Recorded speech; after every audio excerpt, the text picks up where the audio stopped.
রাজধানীর মহাখালীতে বাসায় ঢুকে খ্রিস্টান পরিবারের দুইজনকে কুপিয়ে জখম। নারায়ণগঞ্জের আড়াইহাজারে ডাকাত সন্দেহে গণপিটুনিতে 7 জন নিহত। আনুষ্ঠানিক প্রচার শুরুর দ্বিতীয় দিনে সরগরম পৌর নির্বাচনী এলাকাগুলো। আওয়ামী লীগের বিদ্রোহী প্রার্থীদের মনোনয়ন প্রত্যাহার করতে হবে আজকের মধ্যেই।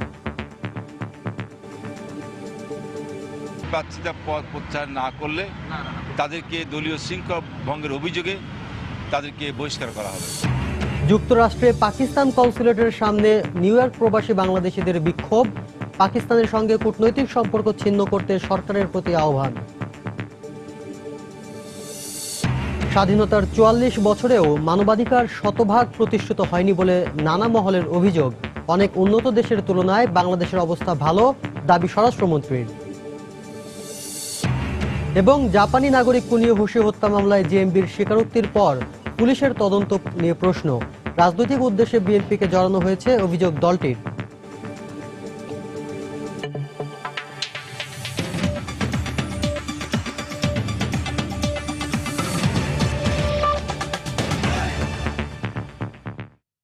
সংবাদের সঙ্গে আছি আমি শাফিন জাহিদ।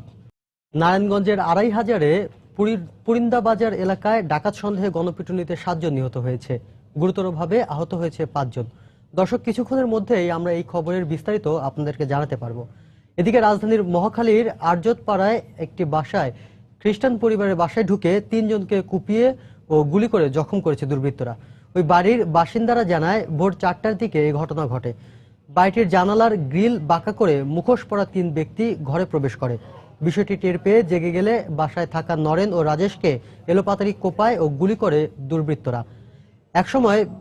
এ সময় বাসার এক নারীকে কুপিয়ে জখম করা হয়। পরে আশঙ্কাজনক অবস্থায় তাদের ঢাকা মেডিকেলে ভর্তি করা হয়েছে। আহতদের শরীরে ধারালো অস্ত্রের আঘাতের পাশাপাশি গুলিও করা হয়েছে বলে অভিযোগ তাদের স্বজনদের।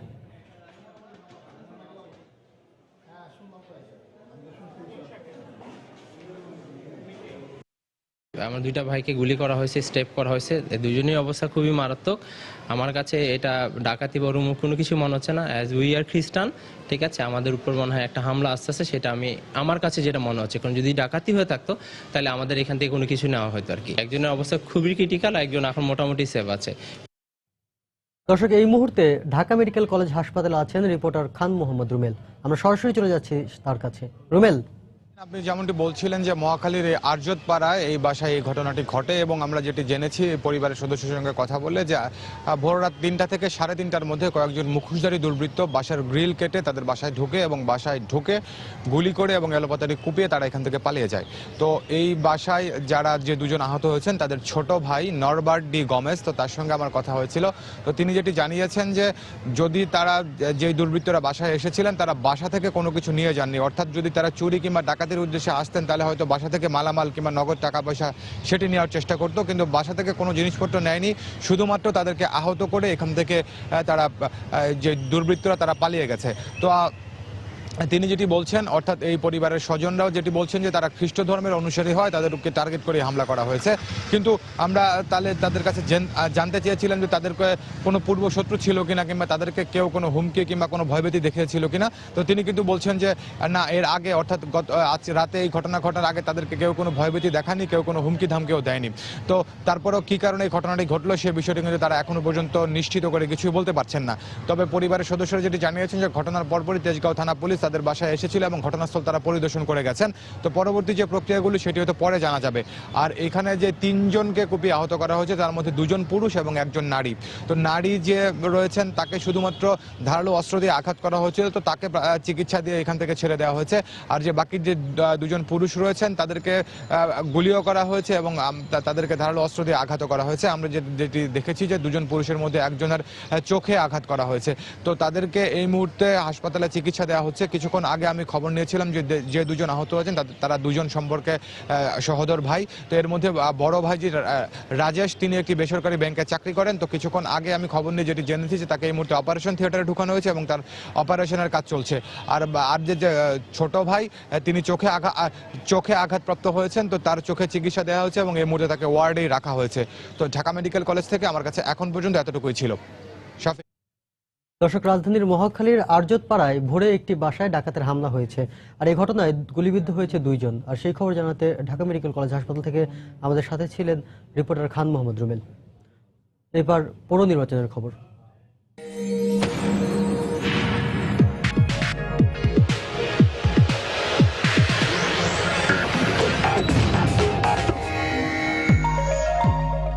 আনুষ্ঠানিক প্রচার শুরুর দ্বিতীয় দিনে সরগরম পৌর নির্বাচনী এলাকাগুলো। সকাল থেকেই আটঘাট বেঁধে প্রচার শুরু করেছেন পৌরসভা নির্বাচনে মনোনীত প্রার্থীরা। প্রতিটি মুহূর্তকেই কাজে লাগাতে চান তারা। আনুষ্ঠানিক প্রচার শুরুর দ্বিতীয় দিনে সিলেটের কানাইঘাট পৌর এলাকায় গণসংযোগ শুরু করেন 9 মেয়র প্রার্থী। সেই সঙ্গে কাউন্সিলর প্রার্থীরাও জোর প্রচার চালিয়ে যাচ্ছেন।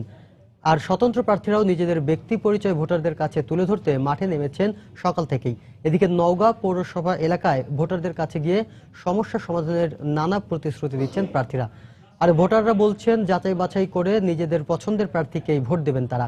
অন্যান্য পৌরসভাতেও নির্বাচন নিয়ে চলছে নানা হিসাব নিকেশ।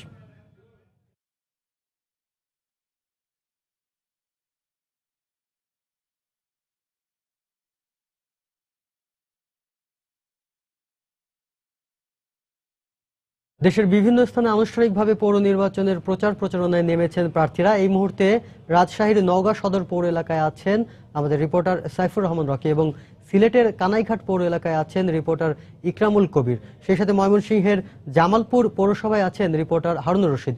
প্রচারণার খবরাখবর জানতে এখন সরাসরি চলে যাচ্ছি তাদের কাছে। প্রথমে যাচ্ছি রাজশাহীতে রকির কাছে। রকি, আগামী 30শে ডিসেম্বর নওগাঁর 2টি পৌরসভায় নির্বাচন অনুষ্ঠিত হতে যাচ্ছে। মূলত নওগাঁর সদর পৌরসভায় এবং নওগাঁর নজিপুর পৌরসভা, এই 2টি পৌরসভায় অনুষ্ঠিত হবে পৌরসভা নির্বাচন। তো মূলত এই পৌরসভা নির্বাচনকে কেন্দ্র করে এই 2টি পৌরসভায় কিন্তু উৎসবমুখর এক পরিবেশ দেখা গেছে। আমরা দেখেছি প্রার্থীদের মধ্যেও আমরা এরই মধ্যে বেশ কিছু কয়েকজন কাউন্সিলর এবং মেয়র প্রার্থীর সাথে কথা বলেছি। তারা বলেছেন যে এখনো যেহেতু তাদের প্রতীক বরাদ্দ হয়নি, যার কারণে তারা প্রতীক নিয়ে প্রচার প্রচারণা শুরু করতে না পারলেও কিন্তু তারা কিন্তু আনুষ্ঠানিকভাবে এই প্রচার প্রচারণা শুরু করেছেন এবং ভোটারদের কাছে যাচ্ছেন এবং তারা তাদের পক্ষে ভোটারদেরকে নিয়ে আসার জন্য বিভিন্ন প্রতিশ্রুতিও দিচ্ছেন।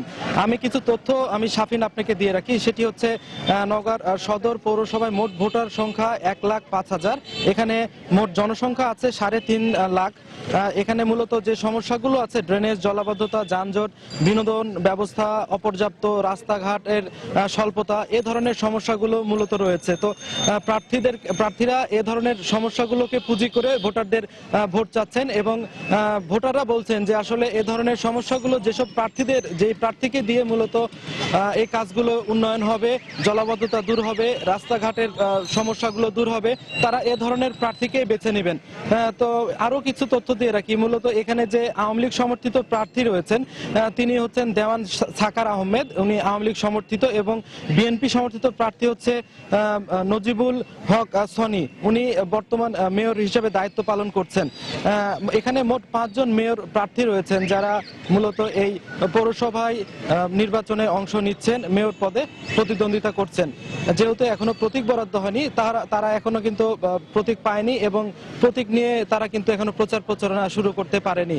তবে আমরা সকালেই দেখেছি আওয়ামী লীগ সমর্থিত যে প্রার্থী তিনি কিন্তু রাস্তায় বেরিয়েছেন এবং প্রচার প্রচারণা করছেন এবং সাধারণ ভোটারদের কাছে তিনি ভোট চাচ্ছেন। তো আমি এখানে যে সব ভোটার রয়েছে, বেশ কয়েকজন ভোটারের সাথে কথা হয়েছে। ভোটাররাও বলছেন যে এবার সব সময় আপদে বিপদে যাদেরকে পাশে পাবেন, এ ধরনের প্রার্থীকেই তারা আগামী 30শে ডিসেম্বরের নির্বাচনে মেয়র নির্বাচিত করবেন। তো এই ছিল আমার কাছে নওগাঁ সদর পৌরসভা নির্বাচনের সর্বশেষ খবর।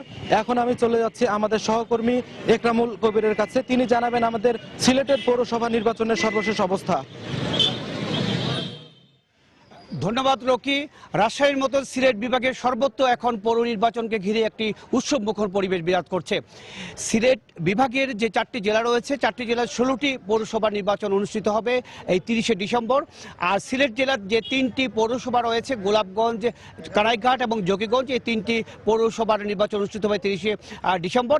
আমি এখনো রয়েছি যে কানাইঘাট পৌর এলাকায়। এই পৌর এলাকাটি বেশ একটি ভৌগোলিক অবস্থান যদি আমি জানিয়ে দিতে চাই, পাশে রয়েছে সুরমা সুরমা নদী এবং এই কানাইঘাট উপজেলায় বেশ কয়েকটি পর্যটন এলাকা রয়েছে, লোবাছড়া, লোবা চা বাগান সব বেশ মনোরম পরিবেশ রয়েছে এই এলাকার মধ্যে।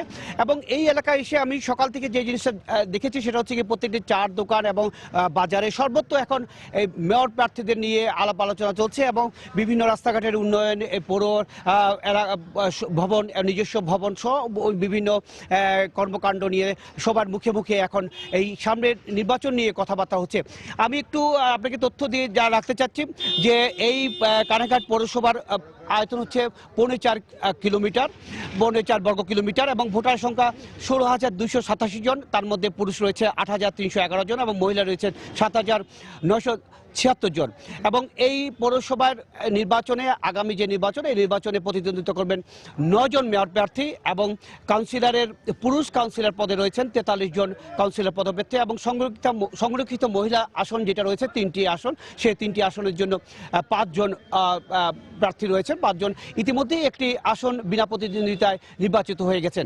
তবে এই পৌরসভা নির্বাচনে বড় যে দলগুলো রয়েছে, বড় প্রত্যেকটি দলের প্রার্থী রয়েছেন। আওয়ামী লীগের প্রার্থী রয়েছেন লুৎফুর রহমান, তিনি বর্তমান মেয়রও আছেন এবং এই কানাইঘাট পৌরসভার এবার দ্বিতীয়বারের মতন পৌরসভা নির্বাচিত হচ্ছে এবং প্রথমবার নির্বাচনে লুৎফুর রহমান নির্বাচিত হয়েছেন, উনি আওয়ামী লীগের প্রার্থী।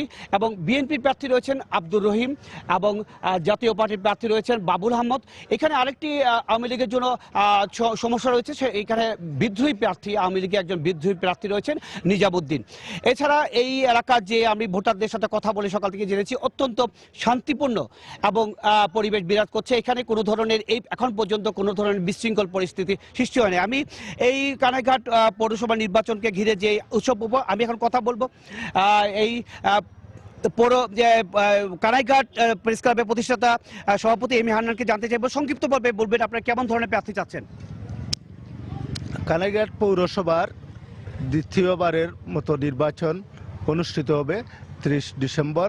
এই নির্বাচনে এমন একজন প্রার্থী আমরা চাই যিনি কানাইঘাট পৌরসভার যোগাযোগ, শিক্ষা, বিদ্যুতায়ন এবং বেকারত্ব দূরীকরণ সহ পৌরসভার সর্বস্তরের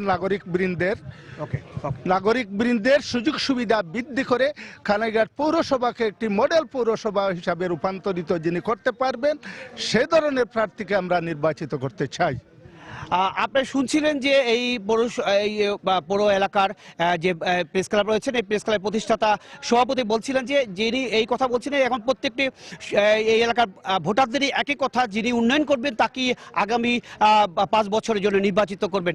এই ছিল কানাইঘাট পৌর এলাকার নির্বাচনী তৎপরতার সর্বশেষ। আমি এখন ময়মনসিংহের নির্বাচনী তৎপরতা জানার জন্য চলে যাচ্ছি হারুনুর রশিদের কাছে।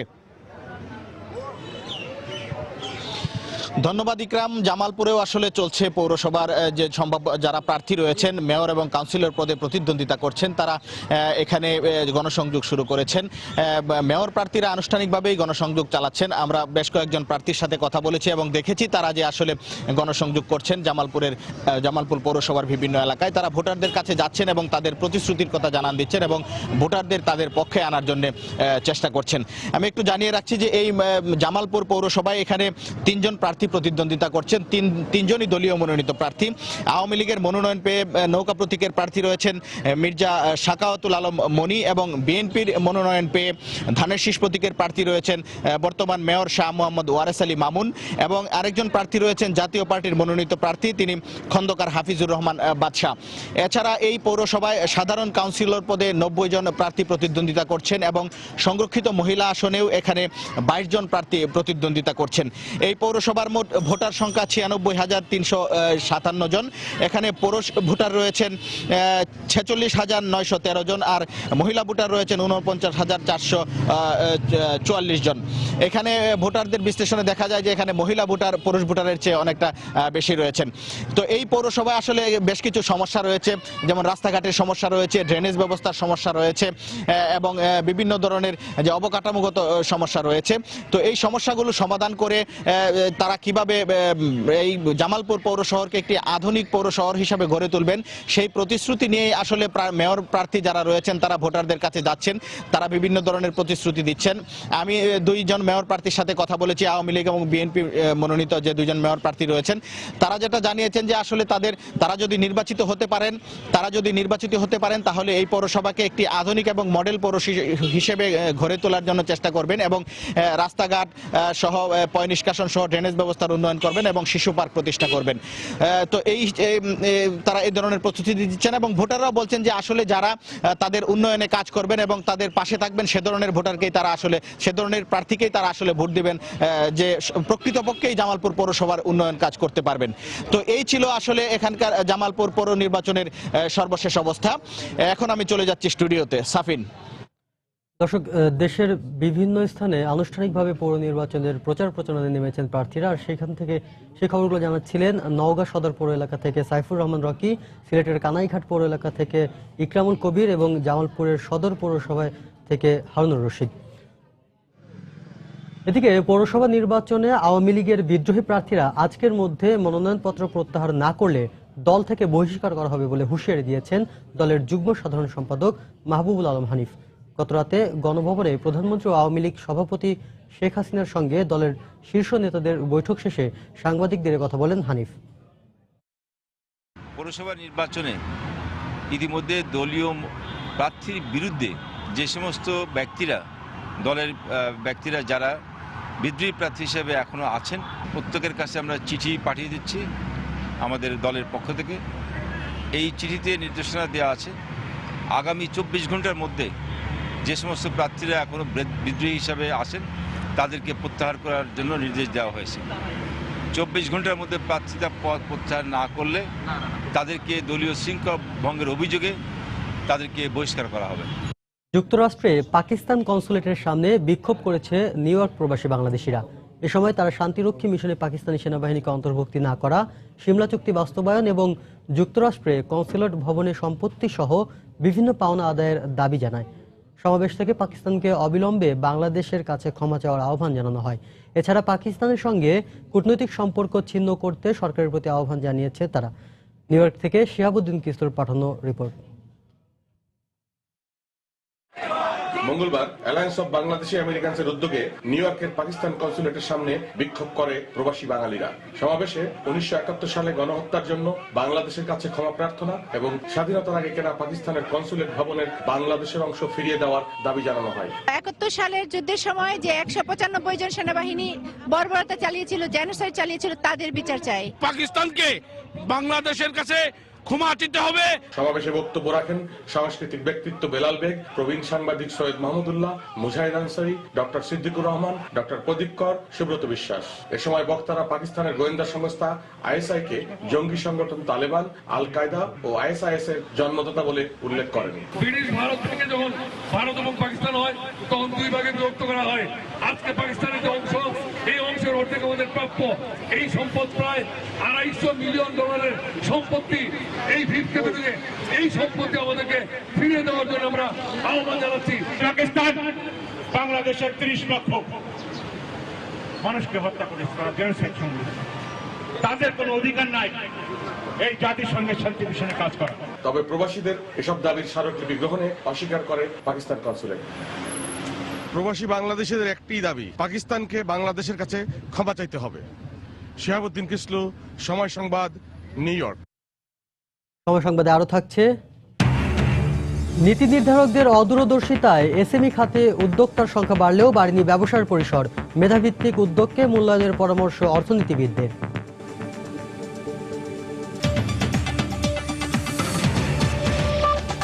নতুন 100টি ইকোনমিক জোনে বিনিয়োগের জন্য বেসরকারি ব্যাংক ও উদ্যোক্তাদের প্রতি আহ্বান জানিয়েছেন প্রধানমন্ত্রী শেখ হাসিনা। গণভবনে গতকাল 32টি বেসরকারি ব্যাংকের পক্ষ থেকে প্রধানমন্ত্রীর ত্রাণ তহবিলে শীতবস্ত্র প্রদান অনুষ্ঠানে তিনি এই আহ্বান জানান।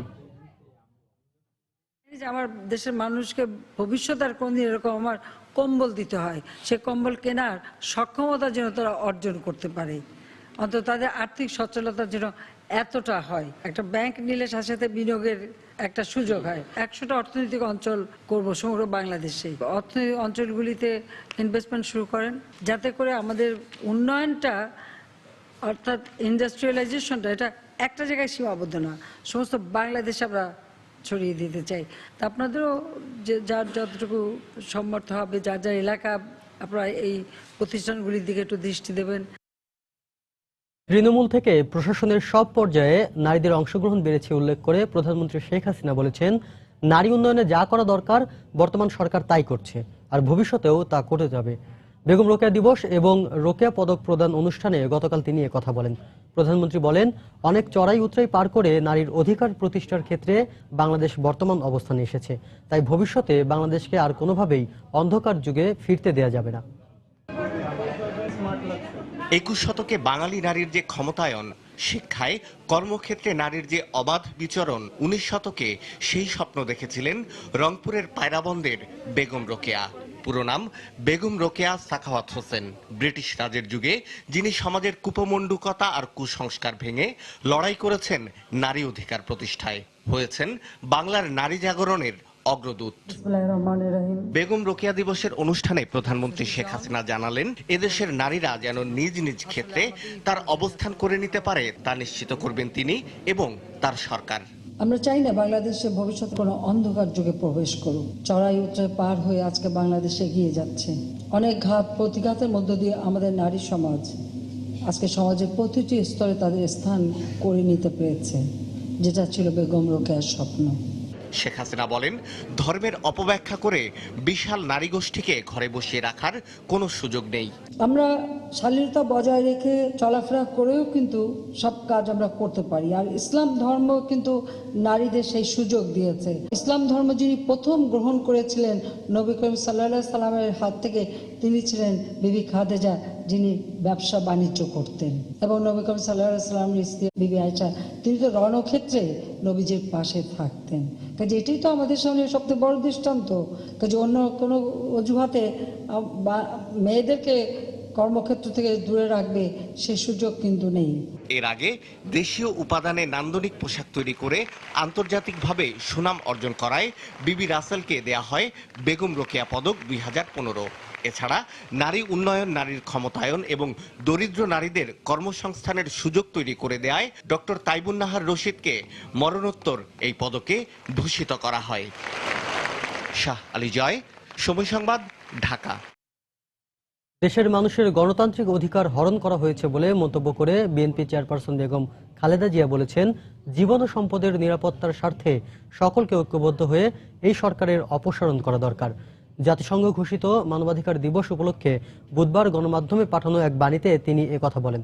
দলের যুগ্ম মহাসচিব রুহুল কবির রিজভী স্বাক্ষরিত ওই বাণীতে আরও বলা হয়, দেশে এখন ভয়াবহ দুঃসময় চলছে।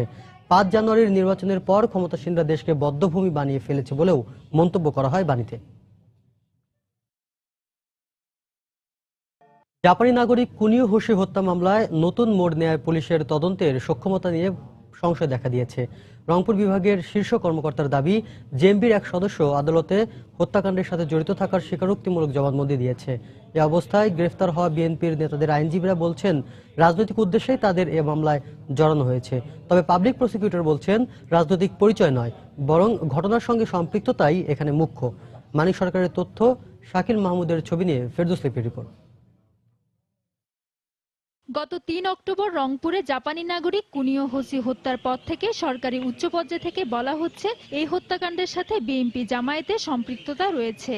হত্যাকাণ্ডের সাথে জড়িত থাকার অভিযোগে রংপুর মহানগর বিএনপির সদস্য রাশেদুন নবী বিপ্লব, মহানগর যুবদলের রাজীব হাসান সহ 3 জনকে গ্রেফতারও করা হয়। কিন্তু ঘটনার 2 মাস পর পুলিশের দাবি, সম্প্রতি গ্রেফতার হওয়া JMB commander Masud Rana conio হত্যার সাথে সরাসরি জড়িত বলে আদালতে জবানবন্দি দিয়েছে।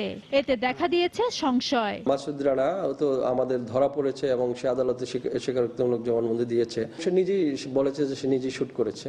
ঘটনার শুরুতে বিভিন্ন তথ্য প্রমাণের ভিত্তিতে অনেকে গ্রেপ্তার হয়েছে এবং তাদের জড়িত থাকার বিষয়টি আমরা খতিয়ে দেখছি। এদিকে রাজনৈতিক উদ্দেশ্যে এই মামলায় বিএনপি নেতাদের জড়ানো হচ্ছে বলে বরাবরই দাবি তাদের আইনজীবীদের। অন্য গ্রুপ এই হত্যাকাণ্ডের সঙ্গে জড়িত, সে যতদূর জানি যে সে নাকি জিএমবির সদস্য।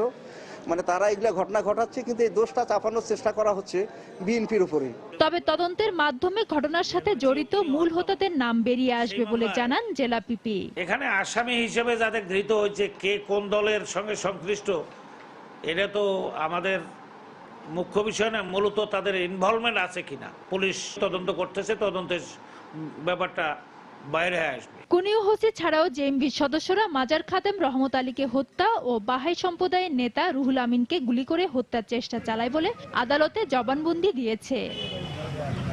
ফেরদৌস লিপি, সময় সংবাদ, ঢাকা। রাজধানীর ওয়ারীতে অগ্নিকাণ্ডের ঘটনায় ৩ জন মারাত্মকভাবে দগ্ধ হয়েছেন। প্রত্যক্ষদর্শীরা জানিয়েছেন, গত রাত 3:30টার দিকে ওয়ারীর নারিন্দার মোড় এলাকার একটি মেসের 2য় তলায় হঠাৎ করে আগুনের সূত্রপাত হয়। এতে 3 জন গুরুতর দগ্ধ হন। এদের দ্রুত ঢাকা মেডিকেল কলেজ হাসপাতালের বার্ন ইউনিটে নিয়ে যান স্থানীয়রা। চিকিৎসকরা জানিয়েছেন, 3 জনের প্রত্যেকের শ্বাসনালী পুড়ে গেছে। আগুন লাগার কারণ জানতে পারেনি পুলিশ। সুমন, ওনার অবস্থা সবচেয়ে বেশি খারাপ। ওনার শরীরের 85% পুড়ে গেছে, সাথে শ্বাসনালী পুড়ে গেছে। এরপরে যে আছে শহীদ, ওনার শরীরের 80% পুড়ে গেছে, ওনারও শ্বাসনালী পুড়ে গেছে। এবং শাকিল যে আছে, ওনার হচ্ছে 32% ফ্লেম বার্ন। সবারই শ্বাসনালী পুড়ে গেছে। তো শাকিলটা একটু স্টেবল, বাকি 2 জনের অবস্থা খুবই আশঙ্কাজনক।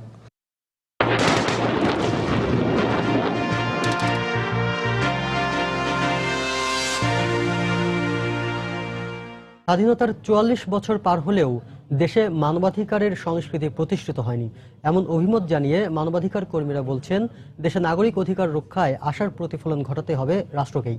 তবে অন্য দেশের তুলনায় বাংলাদেশের অবস্থা উন্নত দাবি করে স্বরাষ্ট্রমন্ত্রী জানান, আইন শৃঙ্খলা বাহিনী মানুষের অধিকার রক্ষায় কাজ করছে। বিস্তারিত তোহা খান তামিমের রিপোর্টে। খুলনার রাকিব কিংবা সিলেটের রাজন, নামগুলো এখন আর অপরিচিত নয়। মানবিক আবেদনকে ছাপানো এই ঘটনাগুলোর বিচার কাজ শেষ হয়েছে দ্রুততার সাথে। তবে মানবাধিকার সংগঠনগুলোর পরিসংখ্যান দিচ্ছে ভয়াবহ তথ্য।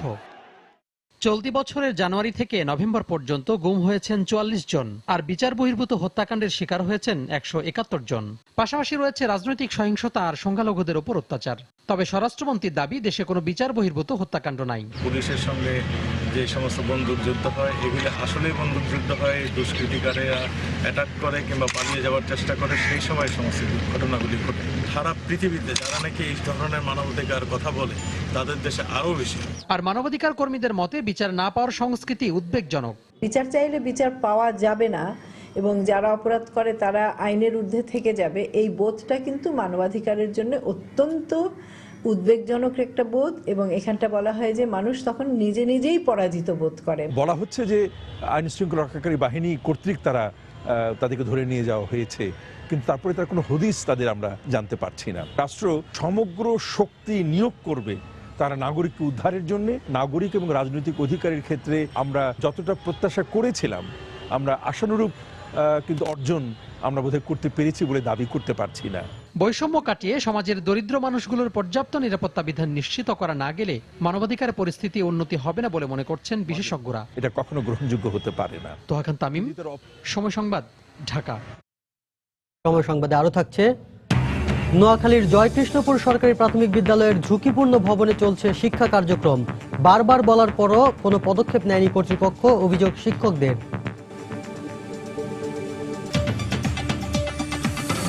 শুধু কর্মসংস্থান সৃষ্টি নয়, পণ্য বহুমুখীকরণেও গুরুত্বপূর্ণ ভূমিকা রাখছে ক্ষুদ্র ও মাঝারি শিল্প খাত। তবে নীতি নির্ধারকদের দূরদর্শী সিদ্ধান্তের অভাবে স্বাধীনতার পর থেকে এসএমই খাতের উদ্যোক্তার সংখ্যা বাড়লেও বাড়েনি তাদের ব্যবসার পরিসর। এমনটা উল্লেখ করে মেধাভিত্তিক উদ্যোগকে যথার্থ মূল্যায়নের পরামর্শ সংশ্লিষ্টদের। তবে কয়েক বছর ধরে ব্যাংক থেকে এসএমই খাতে বাধ্যতামূলক ঋণ সরবরাহের নীতিকে ইতিবাচক হিসেবে দেখছে বাংলাদেশ ব্যাংক।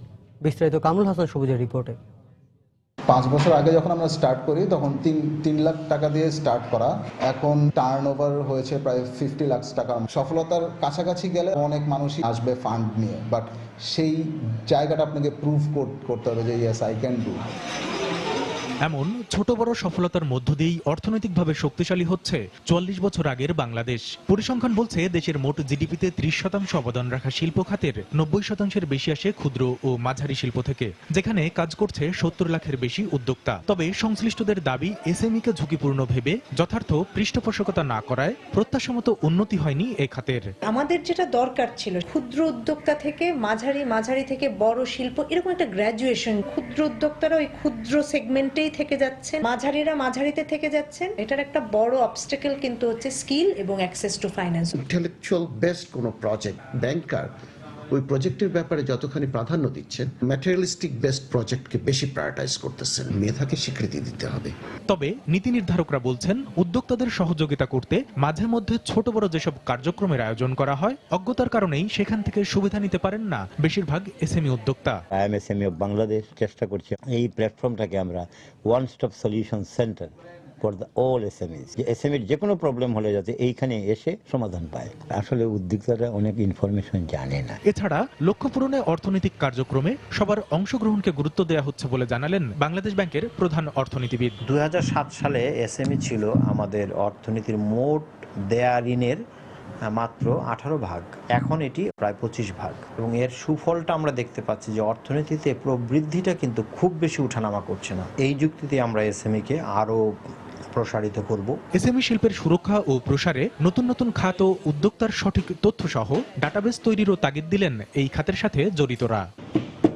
কামরুল হাসান সবুজ, সময় সংবাদ, ঢাকা। সময়ের সাথে হারিয়ে যাচ্ছে শত বছরের ঐতিহ্যবাহী খাদি শিল্প। তারপরও এই শিল্পকে টিকিয়ে রাখতে চেষ্টা চালিয়ে যাচ্ছেন কুমিল্লার চান্দিনা উপজেলার গুটি কয়েক তাঁতি। কিন্তু নানা সংকটে হিমশিম খাচ্ছেন তারা। উদ্যোক্তারা বলছেন, সরকারি পৃষ্ঠপোষকতা পেলে এই শিল্প আবারও হারানো ঐতিহ্য ফিরে পাবে। অবশ্য সব ধরনের সহায়তার আশ্বাস দিলেন জেলা প্রশাসক। কুমিল্লা থেকে বাহার রায়হানের পাঠানো তথ্য আর ছবি নিয়ে ডেস্ক রিপোর্ট। ব্রিটিশ আন্দোলনের সময় 1921 সালে চান্দিনার এই তাঁতপল্লীতে এসেছিলেন মহাত্মা গান্ধী, আর স্বদেশী আন্দোলনের সাথে একাত্মতা ঘোষণা করে প্রায় 100 বছরের পুরনো কুমিল্লার খাদিকে টিকিয়ে রাখতে সংগ্রাম শুরু করেন শৈলেন্দ্রনাথ গুহ। কিন্তু 1997 সালে তার মৃত্যুর পর উপজেলার কাঠেরপুল, গাড়েরা ও বড়কান্তা পল্লীতে কমতে শুরু করে তাঁতের সংখ্যা। এরপর তার ছেলে অরুণ গুহ ঐতিহ্যের এই শিল্পকে টিকিয়ে রাখতে আপ্রাণ চেষ্টা চালাচ্ছেন। তবে সুতা, শ্রমিক ও অর্থ সংকটে হারিয়ে যাচ্ছে খাদির সেই জৌলস। চাহিদা কমতে দিকে যাইতেছে, কিন্তু আমি তো পারতেছি না। বিদেশি পণ্যের কারণে এই তাঁত শিল্পটা প্রায় বিলীনের পথেই। পুঁজি লাগে, সবকিছু লাগে, এই কারণে কিছু বন্ধ হয়ে যাচ্ছে। এই অবস্থায় খাদি শিল্পকে টিকিয়ে রাখতে পৃষ্ঠপোষকতা প্রয়োজন বলে মনে করেন সংশ্লিষ্টরা। সরকারের পৃষ্ঠপোষকতা পায়, দেন একটু সুদমুক্ত দেন, তাহলে মানে খাদ্যটা হয়তো আমি অন্তত হয়তো নতুন কাজ দিয়ে এগিয়ে নিয়ে যেতে পারবো। অবশ্য জেলা প্রশাসক জানালেন, ঐতিহ্যের এই শিল্পকে টিকিয়ে রাখতে কার্যকর পদক্ষেপ নেওয়া হচ্ছে। জেনারেশন শেষ হয়ে যাচ্ছে, শেষ হওয়ার পথে। এটি রক্ষার জন্য খাদি তৈরির যারা শিল্পী তাঁতি আছেন তাদেরকে দিয়ে নতুন জেনারেশনে প্রশিক্ষণের জন্য ইতিমধ্যে পরিকল্পনা নিয়েছি। 90-এর দশক পর্যন্ত চান্দিনায় 1.5 শতাধিক তাঁতকল থাকলেও এখন তার সংখ্যা নেমে দাঁড়িয়েছে মাত্র 8টিতে। সময় সংবাদ, কুমিল্লা। বড় ধরনের ফাটল দেখা দেওয়ার পরও ভবন সংকটে নোয়াখালীর জয়কৃষ্ণপুর সরকারি প্রাথমিক বিদ্যালয়ের শিক্ষা কার্যক্রম চলছে ঝুঁকিপূর্ণ ভবনে। শিক্ষকদের অভিযোগ, বারবার বলার পরও কোনো পদক্ষেপ নেয়নি কর্তৃপক্ষ। তবে ভবন নির্মাণের চেষ্টা চলছে বলে জানালেন স্থানীয় শিক্ষা কর্মকর্তা। সাইফুল্লাহ কামরুলের পাঠানো তথ্য আর মোহাম্মদ জামাল উদ্দিনের ছবি নিয়ে ডেস্ক রিপোর্ট। প্রতিষ্ঠার প্রায় ৭৬ বছর পর ১৯৯৫ সালে এলজিডির তত্ত্বাবধানে নোয়াখালীর বেগমগঞ্জের জয়কৃষ্ণপুর সরকারি প্রাথমিক বিদ্যালয়ে একটি ভবন নির্মাণ করে শিক্ষা প্রকৌশল অধিদপ্তর। দীর্ঘদিন ধরে সংস্কার না করায় ভবনটির ছাদের চুন সুরকি খসে পড়া সহ দেয়ালে ফাটল দেখা দেয়। কিন্তু এরপরও ঝুঁকিপূর্ণ এই ভবনটিতে চলছে প্রথম থেকে পঞ্চম শ্রেণীর পাঠদান। এই অবস্থায় যে কোনো প্রাকৃতিক দুর্যোগে ভবন ধস নিয়ে আতঙ্কিত শিক্ষার্থী ও অভিভাবকরা। এতে কমে গেছে শিক্ষার্থীদের উপস্থিতি।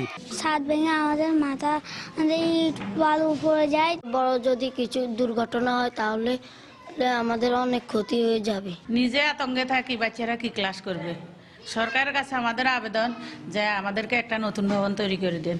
শিক্ষকদের অভিযোগ, একাধিকবার বলার পরও সংশ্লিষ্ট কর্তৃপক্ষ কোনো উদ্যোগ না নেওয়ায় ঝুঁকিপূর্ণ ভবনেই ক্লাস নেওয়া হচ্ছে। উজলে ইঞ্জিনিয়ার অফিসে গেছে, ইঞ্জিনিয়ার মহোদয় এসেও কয়েকবার দেখে গেছেন, কিন্তু এখন পর্যন্ত আমাদেরকে আশ্বাসই দিয়েছেন, কিন্তু এখন পর্যন্ত আমরা কোনো ভবন পাইনি। ছাদের খুব খারাপ অবস্থা, ছাদ যে কোনো সময় ভেঙে যেতে পারে।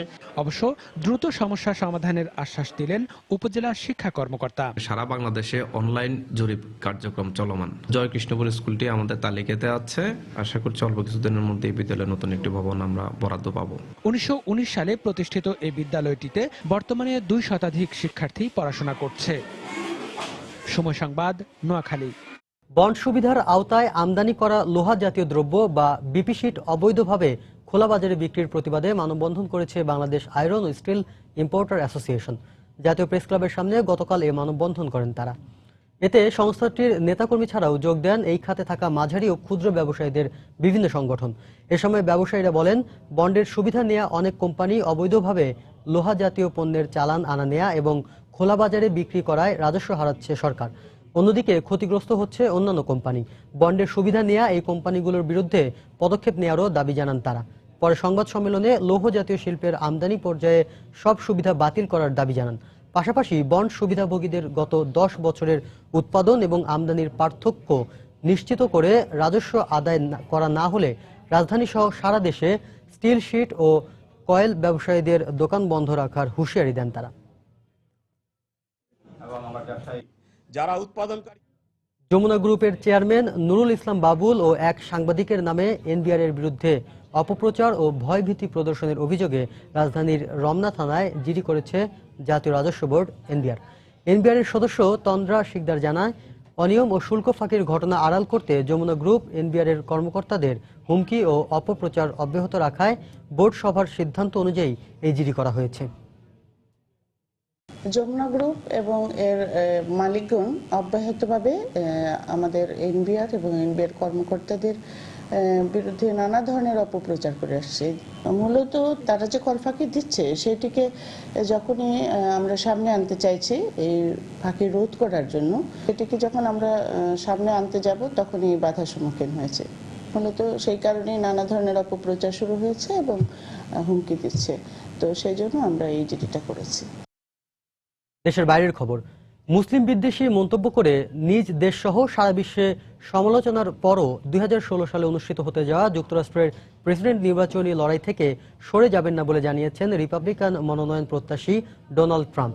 ওয়াশিংটন পোস্টকে দেয়া এক সাক্ষাৎকারে তিনি একথা জানান। যুক্তরাষ্ট্রে মুসলমান প্রবেশের ওপর নিষেধাজ্ঞা আরোপের দাবি তুলে ক্ষমতাসীন ডেমোক্রেটদের তোপের মুখে পড়েছেন এই মার্কিন ধনকুবের। এমন মন্তব্যের মধ্য দিয়ে আগামী প্রেসিডেন্ট নির্বাচনে নিজেকে অযোগ্য বলে প্রমাণ করেছেন বলে দাবি করেছে ডেমোক্রেটিক নিয়ন্ত্রণাধীন হোয়াইট হাউস। এমনকি ট্রাম্পের এই মন্তব্যের নিন্দা করেছেন খোদ ইসরায়েলের প্রধানমন্ত্রী বেনিয়ামিন নেতানিয়াহু। এদিকে এমন বর্ণবিদ্বেষী মন্তব্যের দায়ে খোদ ট্রাম্পই যুক্তরাজ্যের প্রবেশের ওপর নিষেধাজ্ঞা আরোপের দাবি সম্বলিত এক আবেদনে সই করেছে 2.5 লাখ মানুষ।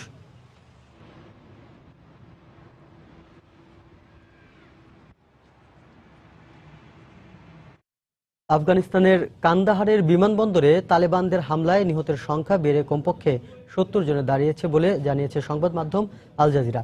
তবে আফগান প্রতিরক্ষা মন্ত্রণালয় বলছে এই হামলায় নিহতের সংখ্যা 37 আর আহত আরও 35 জন। নিহতদের মধ্যে তালেবান যোদ্ধা, আফগান সামরিক বাহিনী ও বেসামরিক নাগরিক রয়েছেন। সংবাদ মাধ্যম জানায়, গেল মঙ্গলবার রাতে কান্দাহারের বিমানবন্দরে ভেতর প্রবেশ করে সেখানে অবস্থান করা সামরিক ও বেসামরিক ব্যক্তিদের জিম্মি করে তালেবান অস্ত্রধারীরা।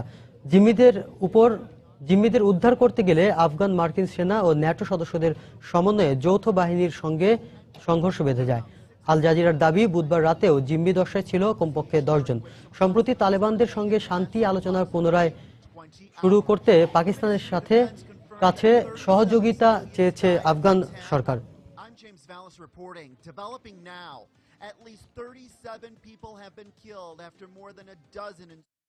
বাংলাদেশ প্রিমিয়ার লিগের খবর, প্লে অফ পর্বে ওঠার লক্ষ্যে আজ মাশরাফির কুমিল্লা ভিক্টোরিয়ান্সের মুখোমুখি হবে মুশফিকের সিলেট সুপারস্টার্স। মিরপুরে আজ দুপুর 2টায় শুরু হবে দু দলের এই ম্যাচ। 9 ম্যাচে 6 জয় আর 3 হারে 12 পয়েন্ট নিয়ে টেবিলের 2 নম্বরে থাকা কুমিল্লা আগে থেকেই নিশ্চিত করেছে প্লে অফ পর্ব। তাই অনেকটা চাপমুক্ত থাকবে মাশরাফি বিন মুর্তজার কুমিল্লা। অন্যদিকে সিলেট সুপারস্টার্সের সামনে অপেক্ষা করছে বাঁচা মরার লড়াই, কারণ প্লে অফ পর্ব নিশ্চিত করতে হলে এ ম্যাচে জিততে হবে মুশফিকের দলকে। তবে সেজন্য অবশ্য দিনের দ্বিতীয় ম্যাচে ঢাকা ডায়নামাইটসকে হারতে হবে বরিশাল বুলসের বিপক্ষে।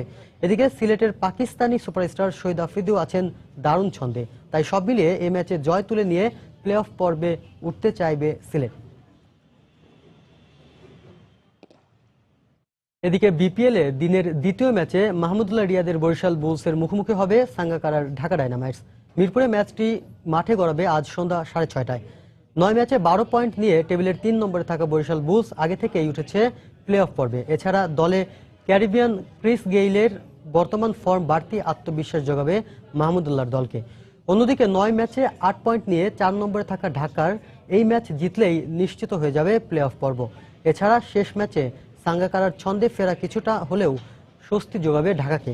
তাই বাঁচা মরার এই লড়াইয়ে নাসির মুস্তাফিজদের নিয়ে জয়ের লক্ষ্যেই মাঠে নামবে ডায়নামাইটস।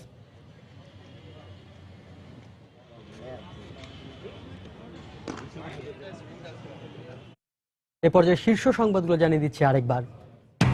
রাজধানীর মহাখালীতে বাসায় ঢুকে খ্রিস্টান পরিবারের 3 জনকে কুপিয়ে জখম। নারায়ণগঞ্জের 2500-এ ডাকাত সন্দেহে গণপিটুনিতে 7 জন নিহত। আনুষ্ঠানিক প্রচার শুরুর দ্বিতীয় দিনে সরগরম পৌর নির্বাচন এলাকাগুলো। আওয়ামী লীগের বিদ্রোহী প্রার্থীদের মনোনয়ন প্রত্যাহার করতে হবে আজকের মধ্যেই। প্রার্থীরা পদ প্রত্যাহার না করলে তাদেরকে দলীয় শৃঙ্খলা ভঙ্গের অভিযোগে তাদেরকে বহিষ্কার করা হবে।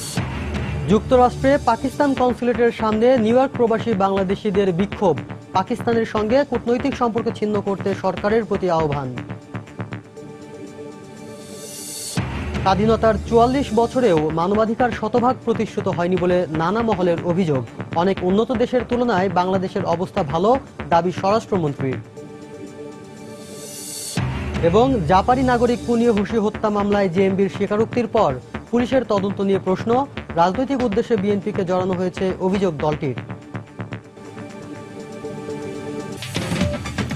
এই ছিল এখনকার মতো। যে কোনো খবর পেতে ভিজিট করুন সময়নিউজ.tv। যে কোনো বাংলা লিঙ্ক, রবি ও সিরিজেল নম্বর থেকে সময় সংবাদের খবর, অনুষ্ঠান সম্পর্কে জানতে এবং যে কোনো তথ্য সময় সংবাদকে জানাতে ডায়াল করুন 16242 নম্বরে। এছাড়া এইমাত্র পাওয়া খবর আপনার মোবাইলে পেতে SMS করুন *SN লিখে পাঠিয়ে দিন 16242 নম্বরে। সঙ্গে থাকুন সময়ে।